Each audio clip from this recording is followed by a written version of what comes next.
Mike Bohn here with Jorge Masvidal following the Gamebred Bare Knuckle press conference. Jorge, we just saw the first stare down for this fight between Junior Dos Santos and Fabricio Werdum. What did you think of it? One, they just reminded me how small I really am, fuck, I was just hoping these two guys don't go at it and get crazy in there because ain't nobody stopping them in this room.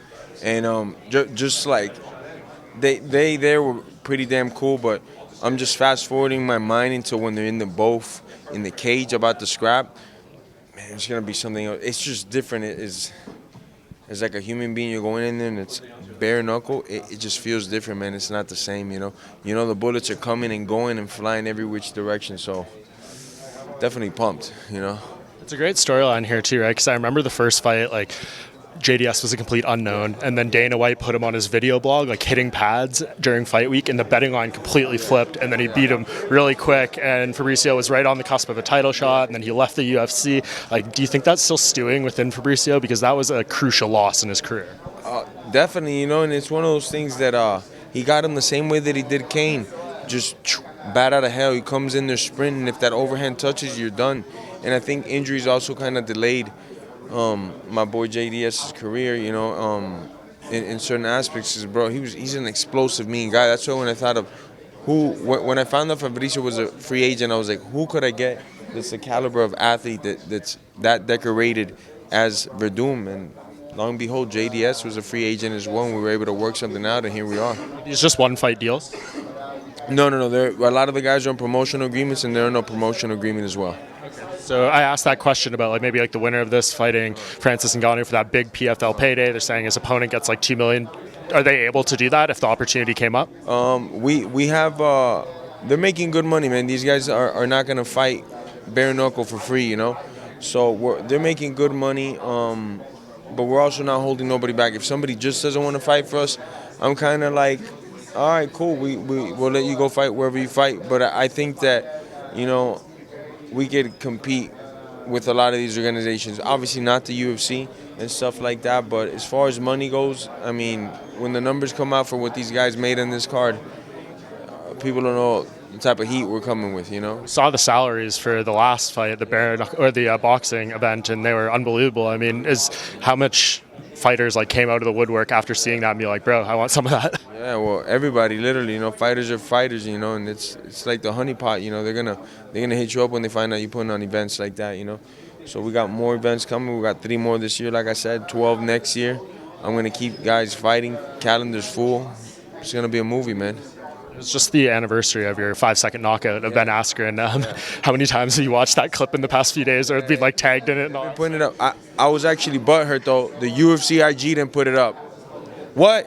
They have beef with you right now or something? I don't know what's going on, man. I don't know whose girlfriend over there likes me or some shit. They didn't even put my clip up, me knocking homeboy out in 5 seconds. I still got the record. If it wasn't the record no more, I get it, but I still got the record. You should have put it on in the day. So UFC IG, I'm mad at you, But yeah, I saw it a bunch of times yesterday. People tagging me, I was reposting it, just getting a kick out of it. It was a good moment, man.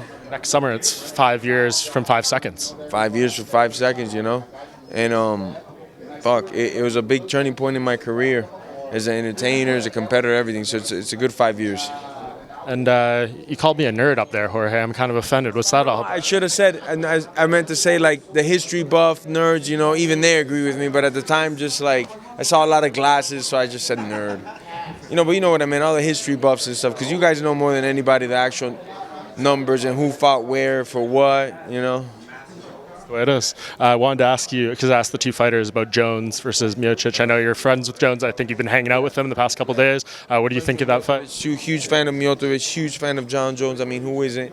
I think, stylistically, Miocic, on paper, should be his toughest fight ever, because he could wrestle back into him. He's naturally bigger, and he has good hands, but you can't bet against John Jones. It's like that, you can't bet against John Jones. He's like a bear trap, man. He's gonna get you, And if he takes that fight to the ground, or even if he's on the feet, elbowing you, kneeing you, he's just a problem. I can't bet against Jones, man. It doesn't matter, So I think if it does go down, it's gonna be the toughest fight for John Jones that he's had on paper, and he's gonna have to pull out the dog in him, I think, to win this one, because Stipe's no walkover fight for nobody in the world, and I think stylistically, he has a lot of the tools to possibly win this fight, But my money's on Jones. Last thing for me, a few weeks from now, the BMF title is coming back. Your boy Dustin Poirier fighting Justin Gaethje. What do you think about this? Did the UFC come to you at all and be like, hey, we're doing this? Or were you caught off guard by the announcement? No, they didn't come to me at all, but I wasn't caught off guard. You know, I like it that they're going to continue the legacy. I'm retired now. These guys will fight for the belt. One of them will retire. They'll wrap the belt around somebody. Am I boring you, Jorge? No, man. I've long nights, early mornings since I've landed in Vegas. We haven't stopped working. The fighter life, the promoter life, it's a lot of nights on the road and no sleeping, man. But yeah, it's gonna be a good one, bro. Are you expecting that belt stays in that case inside American Top Team where you put it up with Dustin? Always, man. Dustin damn near caught a body the first time to fight. I think, man, I've been watching Dustin. He's got some tricks and things up his sleeve for this fight coming. I think he's gonna be one of his best masterpieces. There couldn't be a better representative of like the sport too than Dustin Poirier, but of this belt probably. Dustin's a man, bro, and he's a bad motherfucker in and out of that ring, man. He's a good dad, bro. He's just a good character. Doesn't owe anybody a penny. Nobody can say a bad thing about him. And if you fuck with him, bro, it's a problem, bro. So he's a bad motherfucker, man. So your choice, The Rock wrapped the belt around your waist. Who should wrap the belt around either Dustin Poirier or Justin Gaethje, in your opinion? Oh, no, it should only be me and me alone giving that belt off, right? Should be me giving it to the winner of that, and the winner of that giving it to the winner of that, and so on and so on and so on. And that's a tradition right there. You're welcome, everybody. Okay, so we're going to talk to Dana at some point here, and you want me to suggest that to him, that you go to Salt Lake City and you wrap the belt? I go, they fly me out in the private jet, you know, and then I get there, I wrap the belt around the winner, and so on and so on. All right, thank you for the time, Jorge. Best of luck with this event.